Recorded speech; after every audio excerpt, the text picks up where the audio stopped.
Every now and then in sports, there's a story that's just so good that you have to root for it. Take Leicester City winning the Premier League when they had 5,000 to 1 odds. That's what's happening in the Bundesliga this year. Bayern Munich is being dethroned by Xabi Alonso's Bayern Leverkusen.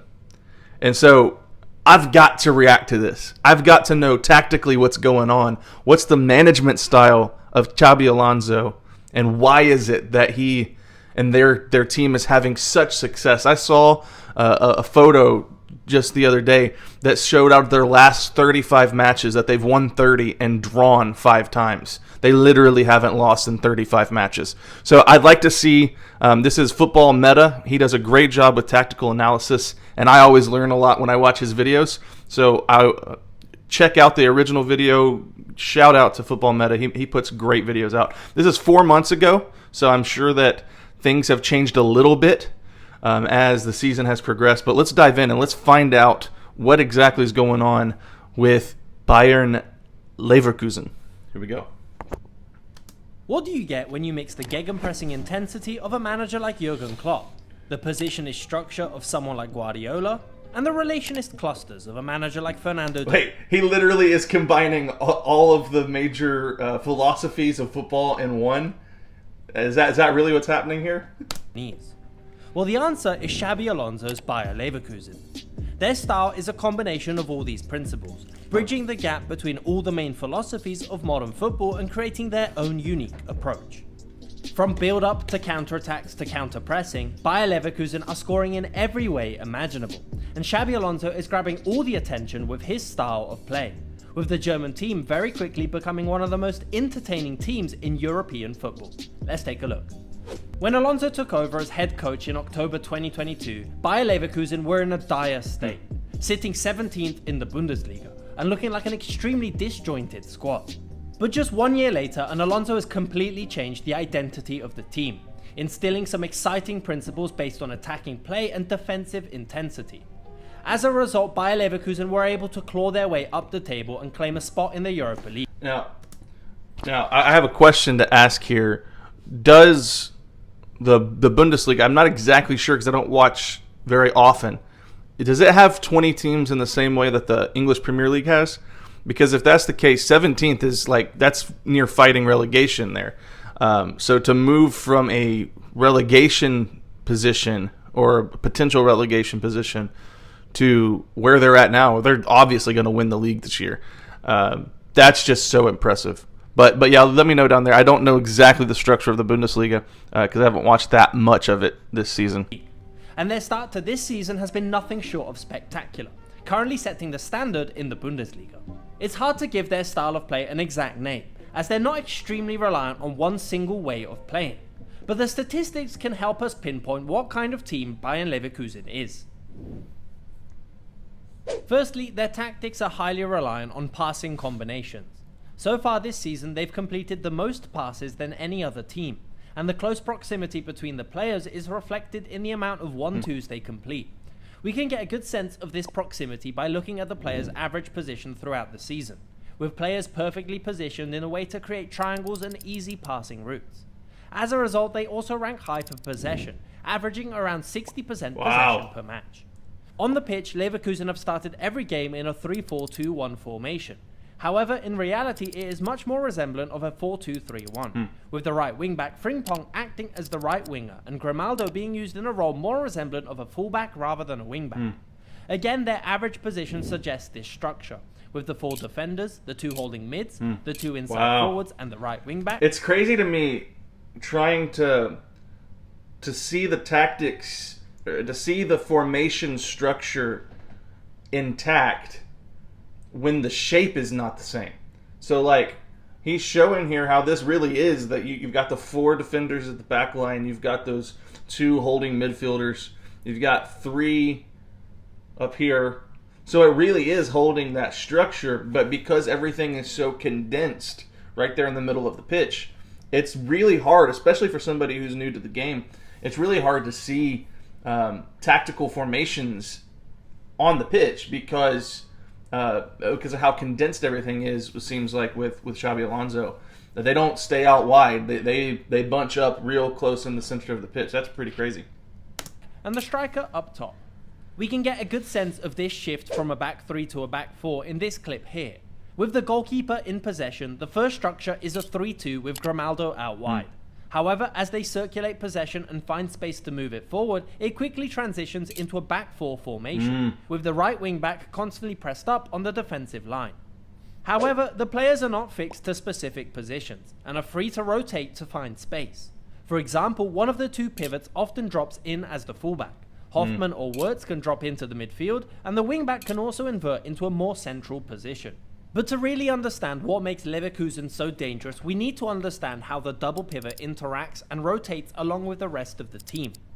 The partnership of Palacios and new signing Granit Xhaka are crucial during build-up, and while their initial position will see them shift together in a parallel position, depending on the amount of pressure from the opposition. Okay, this might sound like a little bit of a naive question to ask, or at least a thought process, but I wonder how much freedom there is for players to move out of position. For instance, he's saying that players will drop here and players will move in there and players will switch roles around. It doesn't seem like that's something that you could, as a manager on the sideline, direct them to do. You couldn't. It doesn't seem to me like you would have that much control over when a player drops into a different role or a different position, or when a player moves into that zone. So what I wonder is this just something that the team has trained under the manager's philosophy long enough, and they've gotten so close together as a team that if a player thinks or has a moment of brilliance where he thinks that he can affect the game better from a specific position, he's just going to move there. And the teammates know, oh, he moved there? Okay, we've got to rotate this way. Is there freedom for players to kind of, in a sense, do their own thing, and the team works together depending on where people have moved? Is that making sense at all? Because when I'm watching this, I don't see how a manager could have that much effect on who drops where, who moves into which zone, who moves into which role or position on the pitch. It just seems to me like these guys are playing at such a high level as players that if a player sees an opportunity, he's going to move where he needs to go, and the rest of the team will adjust. Y'all let me know. Is that how this works, or is there high communication between players on the pitch? It's just the nuts and bolts of it. Like, it's one thing to see it on a tactics board, and I can understand what's happening on the tactics board, but I'm thinking, as someone who has coached a sport before, in our sport, I didn't want players going off and doing their own thing. To be fair, I was coaching, high schoolers, but you don't want players going off on their own and moving positions and moving roles. You want them running the play that is designed, because it's designed for success.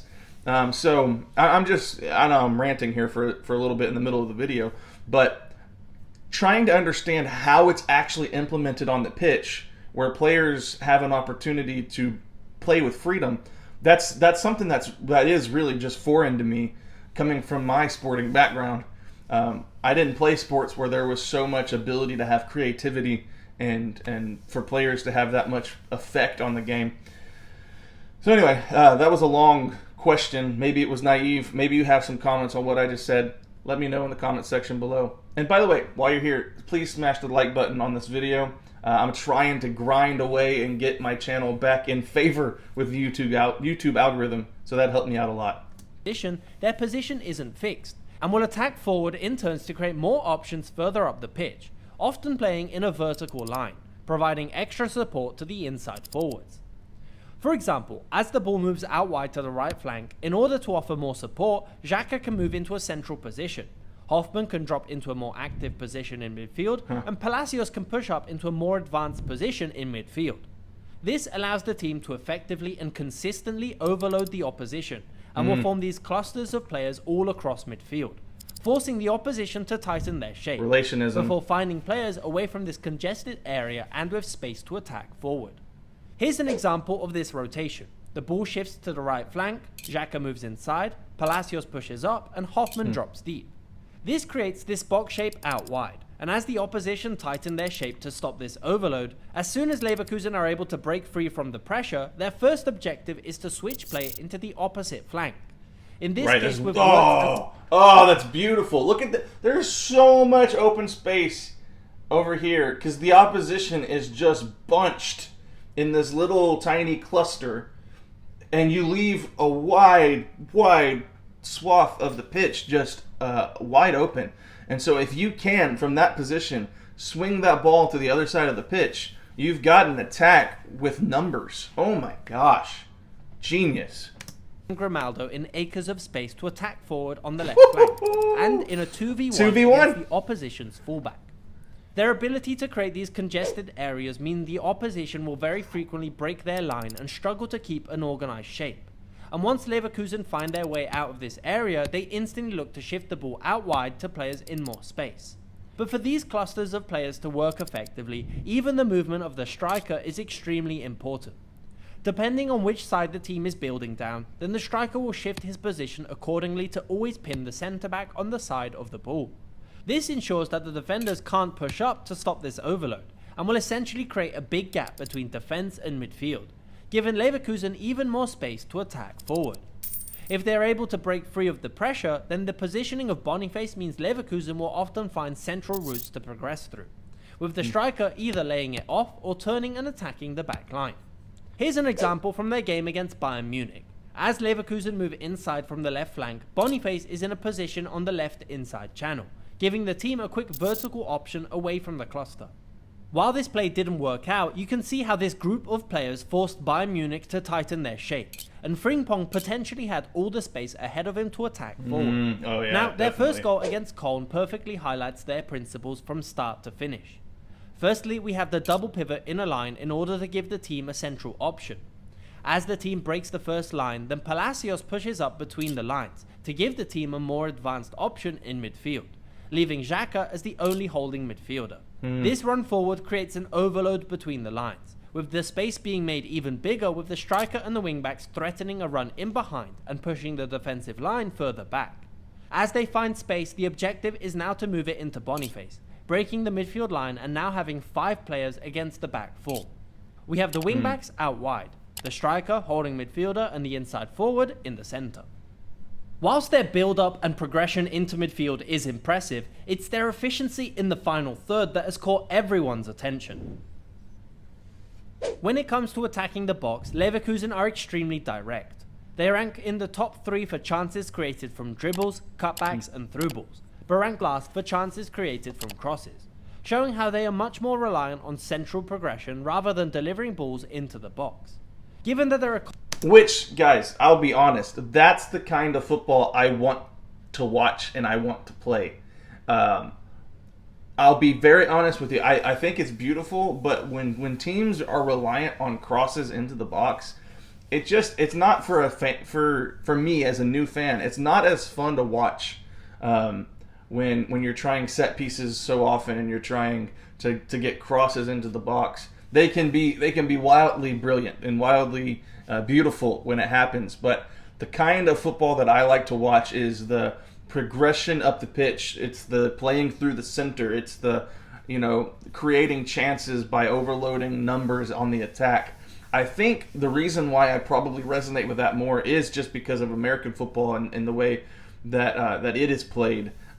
It's a north and south, like you're playing up and down the pitch, a vertical game. And so maybe that's why I really appreciate playing through the center and playing off of dribbles, attacks, and through balls rather than relying on crosses. I don't know. That's my opinion at this point. Constantly 2 players stretching the back line and pinning the fullbacks, it frees up space for the central players to push forward, often forming a front 5 and outnumbering the back line. As the inside forwards push up, the defenders and holding midfielders are also very offensive in nature, and will comfortably pick up advanced positions in the opposition's half, allowing the team to add numbers in the box, but also have support to rotate the ball to less crowded areas.